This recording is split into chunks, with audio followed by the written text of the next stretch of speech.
Okay, well, hi, and welcome to How I Became a Theosophist, this little program we do out of the Henry S. Olcott Memorial Library to, promote community among Theosophists. And so I'm very happy to have a gentleman who I've actually just met, H Drais. And I asked John if he would share with us a little bit. And until this conference we're at right now, the international conference, most of us around here had no idea that there was a Theosophical monastery. So let's dive in right with that, if you don't mind, and tell us a little bit about that. Well, the Theosophical Monastery came about as a sort of way to get community together. I spent some time here in 1975 researching the library, looking for references on theosophical communities, and Blavatsky at one time had endorsed Looking Backward by Edward Bellamy, who had talked about setting up community. And I was interested in setting up a community that could open up a mystery school, sort of a place for higher learning out of the cities, where you could be a little more quiet inside, lead a little more meditative existence, and close enough to the cities where you could still interact with the cities and provide service to the cities. And the best, we didn't want to set up just communities, since communities have a way of not really lasting unless they have some spiritual basis. Didn't really want to set it up as a religious monastic organization in a normal state, because we didn't want to become sectarian of one sort or another. So out of my own religious searches, going through Christian world, Christian training, and into the Jewish world, and living in Orthodox yeshivas, and searching through the Buddhist world and the ashrams there, ultimately running into Blavatsky, seemed to put the whole picture together into the theosophical world.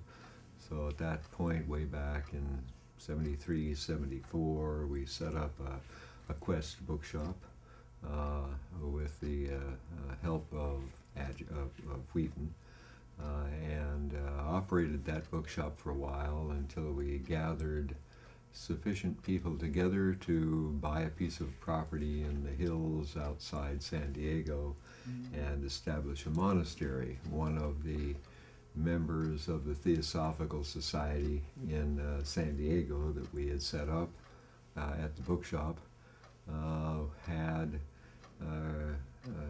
set up a liberal Catholic church, not associated with any other organizations. He and his wife had both received consecration in the old Catholic lineage, and so I said, well, that's what I'm looking for. Can I establish a theosophical monastic order within that church?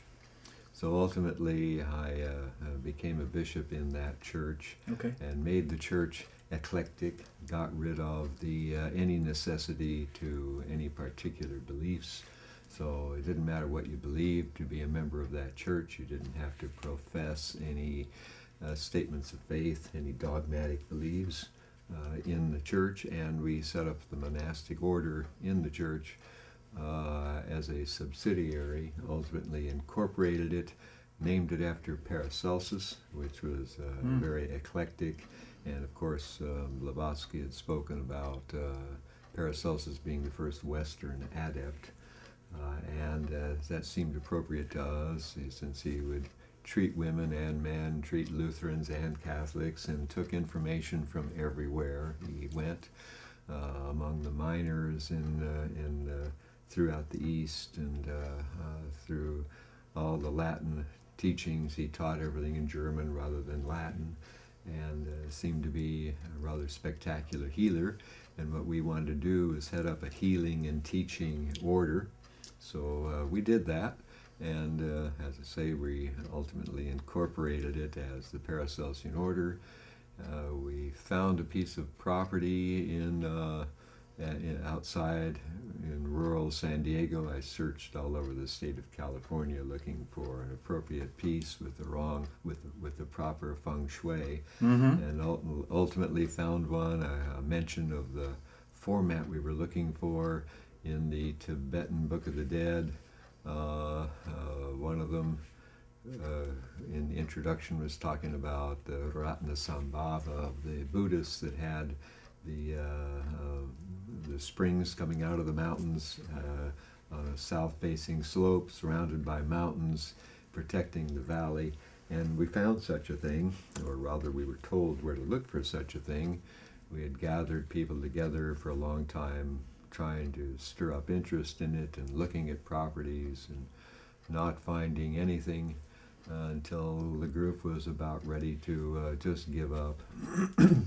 And I said, well, you have to keep on putting the energy in. If we think this is a worthwhile object, we put the energy into it, and if somebody else should succeed in doing it based on the energy we're expending for it, that should be sufficient to us. And so somebody stood up at the meeting and said they really liked what I was saying. He had just inherited 67 shares of IBM stock and said, here is the down payment. Wow. And of course we had to find the property, which we could not do. And one night I woke up with a voice saying, look in the United Farm catalog. So a voice from heaven apparently reads the catalog too. This is a national real estate journal. It comes out telling about real estate properties. Did you know rural about this properties. before? I knew about you knew the about catalog, it. but You weren't so motivated to. No, I hadn't thought of looking in it. So. And you woke up and you heard. There was a voice that Okay. clearly told me to look in the catalog. So I went out and got the catalog the next day and found this one property. We went out and found it. We had the money to get the down payment, and we were in it and on it in the next 30 days. And that's been 37 years ago. Wow. And with that 37 years, we've been forming the organization, the educational program, the theosophical definitions of it, and the process to join. So now we have a Theosophical Monastic Order, and we are in the process of establishing the second monastery now in Central California, about 10 hours away from us. We've had several attempts over the years, setting up one in New York. We're incorporated in New York. We no longer have a place in New York. It didn't work. We did have an organization in Canada, and with a death we folded that one. But now we are buying the second property in California, and these are all Theosophical monastic orders. No dogma, no belief system. Okay. Nothing that anybody has to believe. We merely have a theosophical and eclectic educational program. We use texts from every one of the theosophical organizations. Okay. And we really are Blavatsky Theosophists. Okay. So we really like the original teachings. Yeah. And base it all on there, but we have a complete library of 40,000 volumes in our library. You do? And that we've collected libraries over the years, a very complete occult, Kabbalistic, health and healing, fiction, travel, history, complete library reference manuals, lots of theosophy, everybody's books in theosophy. And can people subscribe to your library? We don't circulate. Okay. We're not big enough to do the circulation, but they can certainly come and stay with us and do studies there. We have people constantly. We're on the web. It's madregrande.org. That's the Great Mother. Madre Grande. We're down near the Mexican border, so we have a lot of Spanish influence. Okay. And it's Madre Grande, who was the Great Mother. Okay. That came about because the valley we bought fits the Ratnasambhava, and the valley, the mountain that is on the property that we own is called Mother Grundy. If you've read The Secret Doctrine, you'll find Blavatsky talking about old Mrs. Grundy, kind of we figure, the flip side of Madre Grande. Anyway, we said, who in the world is Mother Grundy? I said that sounds kind of like redneck American cowboy that can't say Madre Grande, would say Madre Grande. So we figure that's Mother Grundy is Madre Grande. There are lots of Indian artifacts on the property. The metates, the corn where the acorns were ground. And there is a yoni on the site, which is on the archaeological maps in San Diego County. This is a place where the women's mysteries were carried on by the Native Americans. So we felt it was appropriate to open this in a dedication to the Great Mother, or Kuan Yin, however you want to call it. And so there we are. We've been there, and sounds like a lot of serendipity, or a lot of positive things happen to help bring this about. And sounds like there's a special energy on the land that's helping you too. Yeah, definitely. Yeah. We think we have the Master's support as long as we stay silent and let the Nirmanakaya speak to us. We don't know what we're doing. So could I ask, so what is the day-to-day like? Is there a daily sort of routine you recommend? Everybody has to have a daily regimen. Okay. We do allow some freedom in that because we have 264-acre property that has to be maintained, as well as studies. So we expect everybody to keep themselves balanced, both physically, mentally, emotionally, and spiritually. So we, in the daily regimen, we have 1 hour of meditation, which we require. We have 1 hour of educational in the evenings, discussions and educational programs. Right now we're doing Jeffrey Barborca's Divine Plan, which is a commentary on, at this point, cosmogenesis. Whether we'll do Peopling the Earth, which is anthropogenesis, we won't know until we finish Jeffrey Barborca's book. And we're doing other books by Manly Hall, Past Lives and Present Problems, and we do meditation, we do loving-kindness meditation. We've kind of developed our own style of loving-kindness meditation, and mindfulness, satipatthana. We're not doing the breath exercise. Our object is not to get people into samadhi so they will withdraw to nirvana. We're definitely working at getting people into understanding the Mahayana path rather than the Theravada path, so they don't go to nirvana in advance. We feel that is a waste of life energy to sidetrack it into a nirvanic state. We want people to grow in consciousness, to get to the point where they avoid or no longer have the necessity for the illusions of devachan, and can move the nirvana up to higher states so they can stay in this life as a full Mahatman in the state of nirvana. And how do you feel? It's 37 years, right? 37 years, yeah. How do you feel the 37 years in this beautiful environment? How has that shaped you, do you think? Well, it brings a semblance of sanity to the insanity of the world. All the semblance, you understand. Yeah. You always have to say, why in the world have I done this? Right. But I think living in such an environment and contacting tens of thousands of people over the 37 years has made significant impact on the lives, not only the people that have lived there. It's taken hundreds of people to develop it, although we only have 10 people currently living there, 12 I guess counting the new trainees. But we've had literally several hundred people that have put this together over the years, that have found they stay maybe up to 15 years and then move on out to the city for one reason or another. Thomas Merton used to write that even before he became so directly engaged in social commentary, that he felt his monastic life had a direct social contribution because of the intense prayer they were doing and the energy they were sending out. That's correct. Yeah. That's correct. We definitely know that if everybody meditates, as the Maharishi said, if 1% of the population would be meditating, the crime rate would drop considerably. Well, we don't know if we're that powerful, but and we know we aren't 1% of the population. We're a minor fraction of it. But nevertheless, the more people meditating, the better. We do know that by doing loving kindness meditation, you change the environment around you significantly.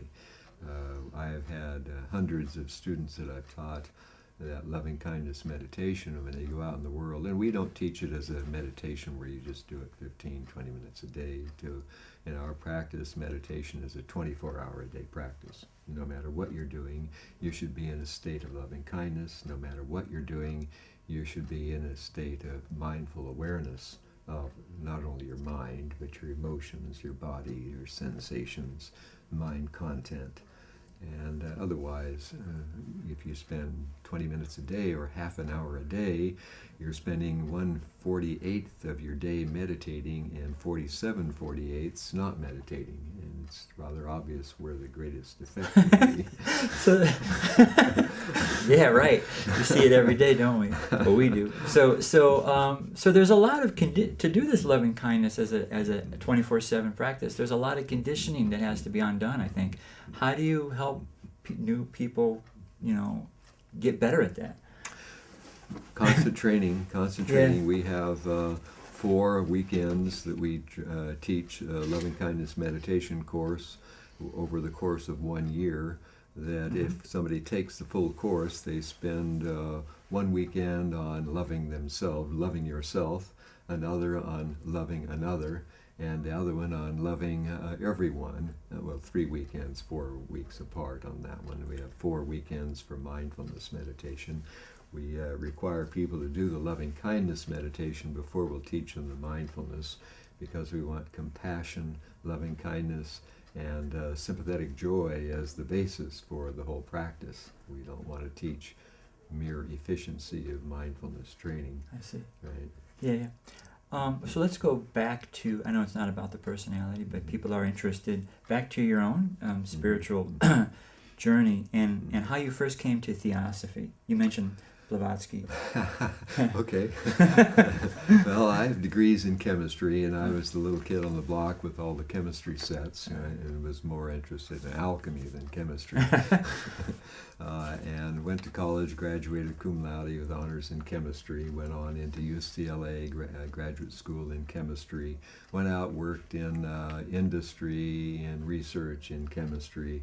I finally decided it just wasn't the field I liked. It was far too dogmatic and narrow for my tastes, and I went into real estate instead. But I was, after I left, I did a religious search as well, looking for truth all over. Ended up in an Orthodox Jewish yeshiva, which is kind of like a Jewish ashram, where I was teaching all the math and science courses to the students in the school. I was studying with them, learning Talmud, so I was learning Aramaic and Yiddish and Hebrew. Wow. And studying along with them in the Orthodox schools, teaching in the girls' school and the boys' school in all the math and science courses. Mm-hmm. And again, I found the same narrowness in the dogmatism. Mm-hmm. So I left that and went out and was teaching school for a while, and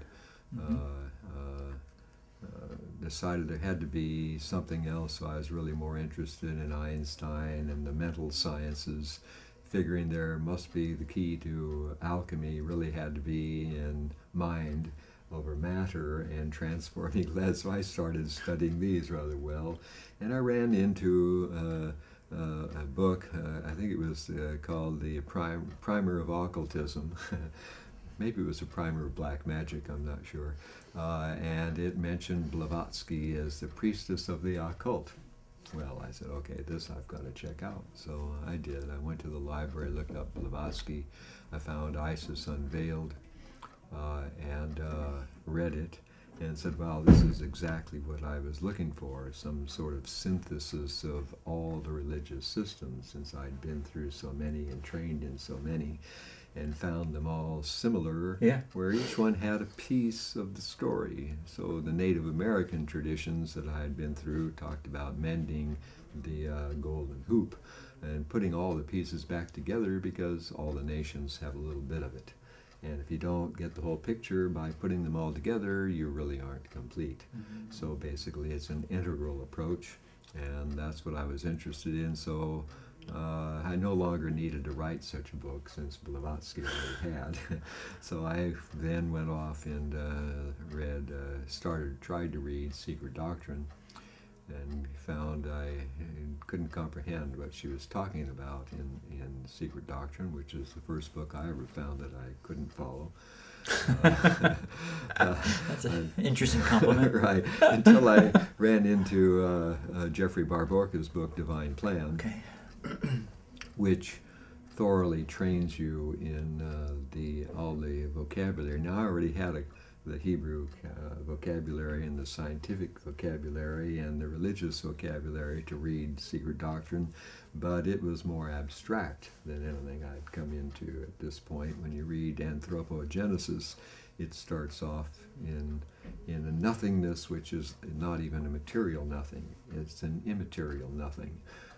What Gottfried D. Perucker talks about in his books is the spaces of space, to give you an idea that we think of space, but we don't think of internal spaces and cosmic spaces that aren't our material space. There's something else on different dimensions. Science is now getting to the idea of different dimensions. But even that is more materialistic than Blavatsky's concepts. So Barborka's writings made that much clearer. So I started teaching classes in Divine Plan at the bookshop in school we had set up in 1974, I believe it was. And with that, I guess I kept on going, and I built a rather large library of Blavatsky's writings, and I've been teaching it and the meditation courses for 40 years now. So let's say somebody comes to your monastery and they say, I've heard good things about it, but I don't understand it at all. Mm-hmm. What is Theosophy? Mm-hmm. What is Theosophy, and what would you say to them? What is Theosophy? I'd say it's a universal key to religious philosophies and the coordination of science and philosophy. So it's really a master key. It's not a set of books or not a set of writings. You'll find it written in many different organizations and different authors trying to talk about it, but the real Theosophy, divine wisdom, right? And it's really a master key to how to understand all of the world philosophies and science and religion. And why is it that the intellect is so important, even the spiritual intellect? Why is it so important when what we're talking about is consciousness and even the immaterial? Well, really, it's not that important. It's because we live in such a materialistic and modern world that we think mind is the center of it all. Mm. And really, Blavatsky instituted in her inner teachers, inner students, daily meditation was required. You don't find much in the theosophical literature at all on meditation, Right. but you get to it in her intergroup teachings, which are now published. And that's not just the esoteric instructions, but the intergroup teachings. These have been published by Point Loma Publications now, and they are there, but it's still very esoteric because there's so few of them out in the world. But she mentioned in there that meditation was a requirement.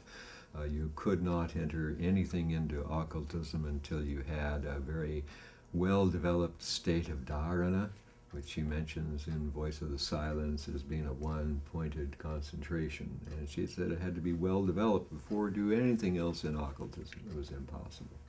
So we have meditation in there, and silence. Silence is the real message. She says the real higher consciousness.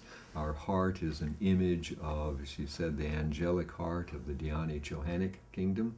And our 7 parts of our heart is the 7 categories in the cosmos. And it's all centered in the spiritual aspects of heart. I don't think it's got anything to do with what we think of heart chakra, right? Which is not really the chakras after all. Nervous plexus aren't chakras, but the heart is the center of it all, and our connection with our higher consciousness, the Agnishavata, or the solar Petri part of our consciousness, is through the heart. And she said the problem with normal man is the heart is negative to the brain, meaning that the brain rules the heart in normal man. And she says if that could be reversed, then man would have no trouble bringing the higher consciousness down into his brain. So it requires silence in order, and she says it in the voice of the silence, right? How to get into that voice of the silence, which is the great Raja Yoga book of Blavatsky. So by silencing the brain through meditation and centering your consciousness in the heart, loving kindness meditation, sending out that loving kindness and compassion, you silence everything and you start hearing your spiritual voice, your voice of the silence. And with that, you start silencing your dreams, you start bringing in memory from your dream state, which we say is the dreamless state. Well, that's when your higher consciousness is alive and well and functioning, when you're basically your body's in a death state while you're asleep. And it's still active. Blavatsky told her inner students how lucky they were. They still had sleep. She had no rest at all, because when her body was asleep, she was still consciously functioning in her higher consciousness, which we're blessed with going into unconsciousness and having rest. She had none. So in that state, you have no devachan. You are then aware and awake in your inner rounds and the after death state outer rounds, and you can develop faster and attain your Mahatmic character, because you get rid of your tanhic elementals. When you reincarnate, the skandhas are cleaned out, and you can go ahead of yourself and become a fifth rounder if you continue this path. I'm going to jump a little bit, but when you look back to the hungry side, your younger self, and you were doing all that intense learning and searching, and then you think about what you've found now, what do you think of your younger self? How do you feel about that? Well, I think what you want to do is prepare for a more fortunate rebirth. Yeah. Another book of Manly Hall, How to Prepare for a More Fortunate Rebirth. I mean, how nice it would be to come to these conclusions when you're still prepubescent, right? Yeah. Instead of wasting the first 30 years of your life struggling to find out what in the world's going on, because nobody's around to tell you. Right. So I think maybe next life I'll wake up sooner.